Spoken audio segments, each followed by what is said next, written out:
Good morning everyone, welcome to my channel. তো আজকে আমি যাইমু শিলংয়ের নিগ্রিমস হসপিটাল। তো আমি আছি এখানে বর্তমানে শিলং পুলিশ বাজার। তো আমরা এখান থেকে রেডি হয়ে সকালবেলা তো খাওয়া দাওয়া করে লেছি, আর এখানে বাজে 8:30 মতো বাজে। তো আমরা এখানে রেডি হয়েছি আর রেডি হয়ে যাইমু শিলং নিগ্রিমস হসপিটাল। তো আমার একটু প্রবলেম আসলো, যার কারণে ভাবিও হয়েছে আমার এতে শিলং যাইলে যখন, তো ডাক্তারও দেখাই লাইছে। তার আমি রেডি হইয়া এখানে বাইরে। তো আমরা পলর থেকে গাড়িতে উঠছি নিগ্রিমস হসপিটালের যাওয়ার লেগে। তো রাস্তাটা কিন্তু দারুণ, দিকেই পাইন গাছ আর মধ্যে দিকেই রাস্তা। তো অনেকটা জায়গা এরকম পাইবা তুমি।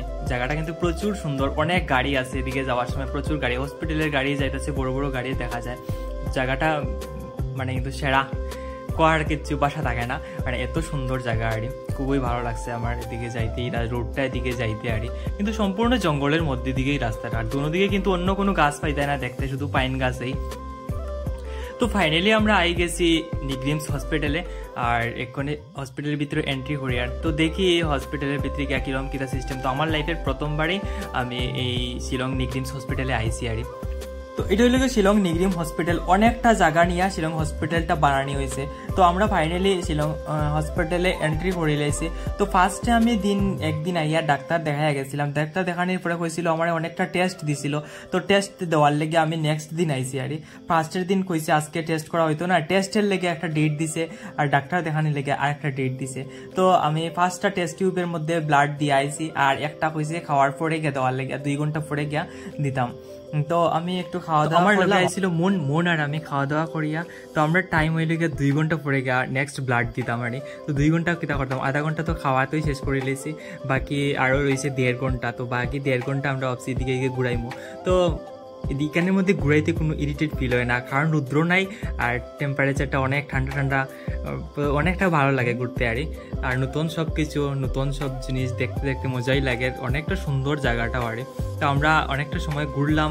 তো নেক্সট আবারই আমরা যাইতেছি হসপিটালের মধ্যে। তো আমরা 2 ঘন্টা কমপ্লিট হয়ে গেছে, আর এখন আবার আমি যে ব্লাডটা দেওয়ার বাকি রয়েছিল খাওয়ার পরে আর, এটা এখন গিয়ে দিমু। দেওয়ার পরে ডাক্তারদের জিজ্ঞাইমু যে কবে আমার নেক্সট ডাক্তার দেখাইতে পারবো বা রিপোর্ট কবে দেওয়া হইব। তো আমি বাকি যারার লেগে কথা কইছি আর সবাই কইছে যে একটু লেটে হয়, যেদিন ডক্টর দেখাই বা এদিন কোনো রিপোর্ট টেস্ট করা যায় না, পরবর্তী সময় একটা দিন দেয় যে ওই ডেটে টেস্ট করবা, এই ডেটে আর কোনো কিছু ডক্টর দেখাইতে পারতায় না, আবার একটা ডেট দিব, এই ডেটে আর ডাক্তার দেখাইতে পারবে, মানে এরকম মানে হয়।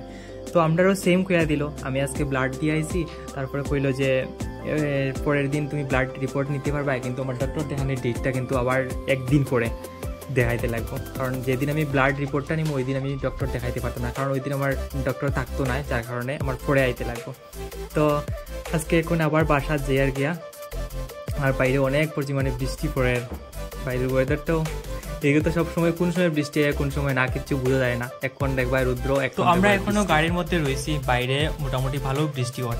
গাড়ির থেকে নামার পরে এখানে আমরা পলত নামিয়ে এখানে আমরা রুমে যাইতাম, কিন্তু অনেক বেশি পরিমাণে বৃষ্টি পড়ে, রুমে যাওয়ার মতো কন্ডিশন নাই। কিন্তু এদিকে মন তো চিল্লে আসে, চলো দাদা রুমে যাইতাম গিয়া, তাই বৃষ্টি ভিজতো। আমার তো ইচ্ছা হন না বৃষ্টি ভিজার লেগে, কিন্তু তাই তোমার বারে ধাক্কাই আসে, চলো বৃষ্টি ভিজে দিমু।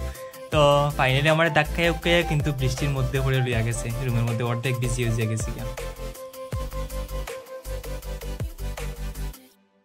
তো আবারও আমি 2 দিন পরে যাইতাছি নিগ্রিম হসপিটাল। তো আজকে আমি একলা যাই, আর আজকে কেউ যায় না, মনও একটু কাজ আছে গড়া, অত সুদীপও তুই জাগে একলা সবাই যাইতো। তো আমি ভাবলাম ঠিক আছে যাই গিয়ে আমি একলাই, যার কারণে আজকে একলা যাইতাছি। আর 2 দিন পরে আজকে যাই, আর কারণ এলাকা প্রথম যেদিন আমার ব্লাড রাখছিল নেক্সট দিন কইছিল রিপোর্ট দিব গিয়ে আনতাম। তো রিপোর্ট আনিয়ে আমি কিতা করতাম, আবার ডাক্তার দেখাইতে পারতাম না, ডক্টর দেখাইতে গেলে আবার একদিন পরে যেতে লাগবো। তো যার কারণে আমি 2 দিন পরেই আমি টোটাল যাইতাছি আর, মানে একলোকে ব্লাড রিপোর্টটা নিমু গিয়া আর ডাক্তার তো দেখাইলিম। তো এক গাধা আমারে বই দিল, মানে পেপার দিছে আর, যে রিপোর্ট মিলিয়া অনেকটা হয়ে গেছে পেপার।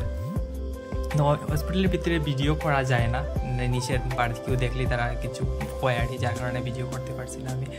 আর এখন এক সময় বইলাম, তারপরে ডাক্তার দেখানি কমপ্লিট হয়ে গেছিলো। আমার তো কোনো প্রবলেমই কিচ্ছুই আসছিল না, তো যে তার লাগে আমি ডাক্তার দেখাইছিলাম, কোনো সমস্যাও আসতো না। আমার 2টা ওষুধ দিছে, আর যে ওষুধের দাম, একটা দাম হলো 160 টাকা আর একটা দাম 150 টাকা।